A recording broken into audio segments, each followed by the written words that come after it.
Hello बच्चों, तो given question में दे रखा है a block with mass m is supported by cord C from the ceiling and similar cord D is attached to the bottom of the block. Explain this.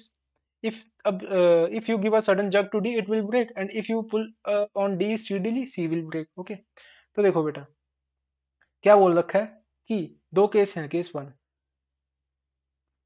इधर है, case two. तो case one में क्या बोल रहा है कि if you given a sudden jerk दे रखा है इसको। सपोज ये एफ मैं इसके ऊपर लगाता हूँ, फोर्स के ऊपर लगाता हूँ। ओके, फोर्स मैं इसके ऊपर लगाता हूँ तो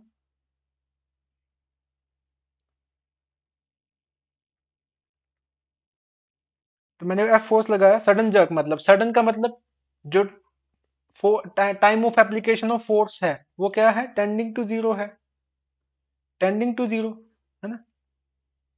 ये क्या है, time of application of this force, मतलब मैंने सडन लगा दिया तो इसका टाइम जितनी देर के लिए अप्लाई हुआ है वो जीरो है।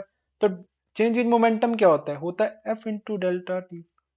तो इस मास का, इसका मोमेंटम, ये बॉडी का मास अगर m है, इसका मोमेंटम क्या होगा इस पॉइंट का, इसका चेंज इन मोमेंटम क्या होगा, मतलब इसके पास वेलोसिटी नहीं पा पाएगा ना। ये F पूरी रस्सी में आएगा और F इसके ऊपर भी लगेगा, है ना। तो इस बॉडी का मोमेंटम डेल्टा पी, इसका डेल्टा पी पहले केस में क्या होगा, डेल्टा पी क्या होगा, अगर मैं इसको टी को जीरो पुट करूं तो डेल्टा टी भी टेंडिंग टू जीरो होगा, टेंडिंग टू जीरो होगा, है ना, डेल्टा पी। बट देखो, इस पॉइंट पे फोर्स लगाया तो इस पॉइंट के पास कुछ वेलोसिटी होगी डी के पास। बट इस बॉडी का मोमेंटम क्या होगा, इस बॉडी का मोमेंटम होगा जीरो, मतलब चेंज इन मोमेंटम जीरो। तो इसकी वेलोसिटी पहले जीरो थी तो फाइनल भी जीरो होगी। देखो, अगर इसका वेलोसिटी पहले initially T is equal to zero पे वेलोसिटी था, क्या इसका जीरो था वेलोसिटी, बट जैसे ही फोर्स लगाया इस रस्सी के डी एंड के पास कुछ वेलोसिटी आया, इसका वेलोसिटी क्या, इसका वेलोसिटी तो जीरो रहेगा, क्योंकि चेंज इन मोमेंटम इसका वेलोसिटी जीरो है, क्योंकि सडन के चक्कर में, सडन के केस में क्या होता है, टाइम जीरो होता है, और जैसे टाइम पुट किया तो डेल्टा पी, इस बॉडी का मोमेंटम, चेंज मोमेंटम जीरो। तो देखो, एक रस्सी के दो दो एंड हैं, एक का वेलोसिटी है जीरो, इसका वेलोसिटी है जीरो, इसका वेलोसिटी कितना है, इसका वेलोसिटी कुछ v है। तो ये रस्सी क्या करेगा, ये एंड आगे जाना चाहेगा, ये एंड क्या इससे अटैच्ड है, तो ये क्या हो जाएगा, स्ट्रिंग, रस्सी टूट जाएगी बीच से, क्योंकि दोनों एंड के पास अलग अलग वेलोसिटी है। ठीक है, तो ये तो आया सडन जर्क का केस। ओके, तो सडन जर्क में डी इसलिए टूटेगा, डी किस लिए टूटेगा, डी इसलिए टूटेगा। अब देखो बेटा,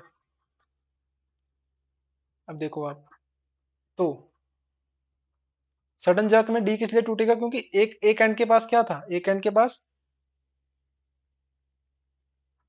पास सपोज ये डी है, तो इसके पास वेलोसिटी v था, इसका वेलोसिटी जीरो था, क्योंकि ये किससे अटैच था, ये ब्लॉक से बंधा हुआ था।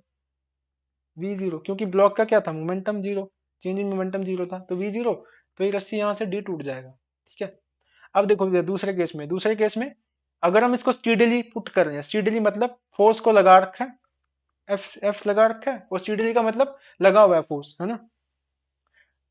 एफ फोर्स कितने टाइम के लिए, सपोज टी टाइम के लिए, डेल्टा टी टी है ना। तो चेंज इन मोमेंटम कितना आएगा बेटा, चेंज इन मोमेंटम आएगा एफ टी। तो चेंज इन मोमेंटम क्या है ब्लॉक का, यहाँ अगर फोर्स लगा रखा है, सपोज ये ब्लॉक है, तो चेंज इन मोमेंटम कुछ अप्रिशिएबल वैल्यू है ना। तो जितना वेलोसिटी इस पॉइंट का उतना ही वेलोसिटी इस पॉइंट का, है ना। सपोज इनिशियल था जीरो, मास कितना है इसका m, है ना, इनिशियल था जीरो। तो delta P is equal to M final, M और फाइनल वेलोसिटी सपोज मैं v मान रहा हूँ कि फाइनल वेलोसिटी टाइम t के ऊपर कितना हो गया, t is equal to t के ऊपर कितना हो गया, इसका v वेलोसिटी हो गया।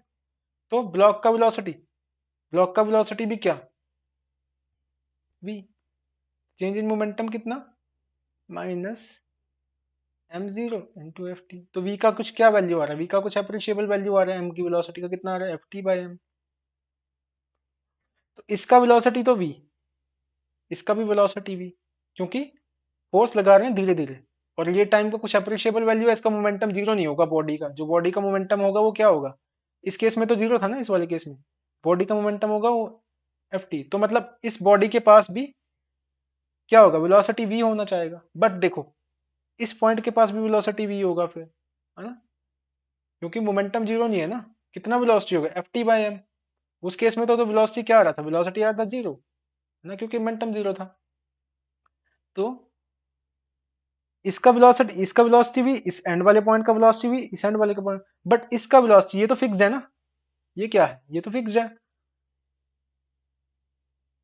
ये तो फिक्स्ड है ना, मतलब अब ये फिक्स्ड है, ये फिक्स्ड है, मतलब ये तो सीलिंग से फिक्स्ड है, सीलिंग की सीलिंग क्या है, रेस्ट पे है ना?